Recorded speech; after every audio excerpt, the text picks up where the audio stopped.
ജനുവരി 14-ന് ശബരിമല മകരവിളക്ക് മഹോത്സവവുമായി ബന്ധപ്പെട്ടുള്ള ഒരുക്കങ്ങൾ വിലയിരുത്തുന്നതിനായി ശബരിമല എ.ഡി.എം. അരുൺ എസ്. നായർ അധ്യക്ഷനായി സന്നിധാനം ദേവസ്വം കോൺഫറൻസ് ഹാളിൽ യോഗം ചേർന്നു. മകരവിളക്ക് ദർശനത്തിന് എത്തിച്ചേരുന്ന ഭക്തരുടെ സുരക്ഷയ്ക്കുള്ള ബാരിക്കേഡുകൾ ഉൾപ്പെടെയുള്ള ക്രമീകരണങ്ങൾ അന്തിമഘട്ടത്തിലാണ്.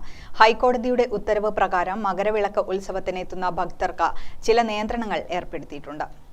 ബഹുമാനപ്പെട്ട ഹൈക്കോടതിയുടെ നിർദ്ദേശത്തിന്റെ അടിസ്ഥാനത്തിൽ 9-ാം തീയതി വന്ന ഒരു ഉത്തരവിന്റെ അടിസ്ഥാനത്തിൽ നമ്മുടെ ശബരിമലയിലേക്ക് മകരവിളക്ക് ഉത്സവവുമായി ബന്ധപ്പെട്ട് ഭക്തന്മാർ എത്തുന്നതിന് ചില റെസ്ട്രിക്ഷൻസ്, ചില നിയന്ത്രണങ്ങൾ ഏർപ്പെടുത്തിയിട്ടുണ്ട്.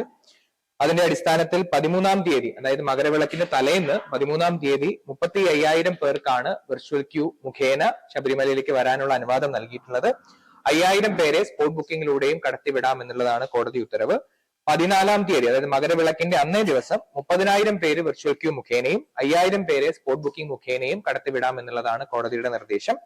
അതിനുശേഷമുള്ള ദിവസങ്ങളിൽ വിർച്വൽ ക്യൂ ബുക്കിംഗ് 50,000 ആയിട്ടും 15 മുതൽ 18 വരെയുള്ള ദിവസങ്ങളിൽ 50,000 ആയിട്ടും സ്പോട്ട് ബുക്കിംഗ് 5,000 ആയിട്ടും നിജപ്പെടുത്തിയിട്ടുണ്ട്. 19-ാം തീയതി നട അടയ്ക്കുന്ന, അതായത് പ്രധാനപ്പെട്ട ചടങ്ങുകളെല്ലാം ഉള്ള 19-ാം തീയതിയിൽ 30,000 പേരെയാണ് വിർച്വൽ ക്യൂ മുഖേന കടത്തിവിടാനുള്ള കോടതി നിർദ്ദേശം. 5,000 പേരെ സ്പോട്ട് ബുക്കിംഗ് വഴിയും കടത്തിവിടാനുള്ള നിർദ്ദേശമാണ് കോടതി നൽകിയിട്ടുള്ളത്. അപ്പൊ അതിൽ ജനുവരി 13-ന് 35,000 പേരെ വെർച്വൽ ക്യൂ വഴിയും 5,000 പേരെ സ്പോട്ട് ബുക്കിംഗ് വഴിയും സന്നിധാനത്തേക്ക് കടത്തിവിടാനാണ് കോടതി ഉത്തരവ്. മകരവിളക്ക് ദിവസം 30,000 പേരെ വെർച്വൽ ക്യൂ വഴിയും 5,000 പേരെ സ്പോട്ട് ബുക്കിംഗ് വഴിയും കടത്തിവിടും. അതിനുശേഷമുള്ള ജനുവരി 15 മുതൽ 18 വരെയുള്ള ദിവസങ്ങളിൽ വെർച്വൽ ക്യൂ വഴി 50,000 പേരെയും 5,000 പേരെ സ്പോട്ട് ബുക്കിംഗ് ആയും നിജപ്പെടുത്തിയിട്ടുണ്ട്. 19-ന് വെർച്വൽ ക്യൂ വഴി 30,000 പേരെയും സ്പോട്ട് ബുക്കിംഗ് വഴി 5,000 പേരെയും കടത്തിവിടും. സുരക്ഷാ ക്രമീകരണത്തിന്റെ ഭാഗമായും കോടതി വിധിയുടെ പശ്ചാത്തലത്തിലും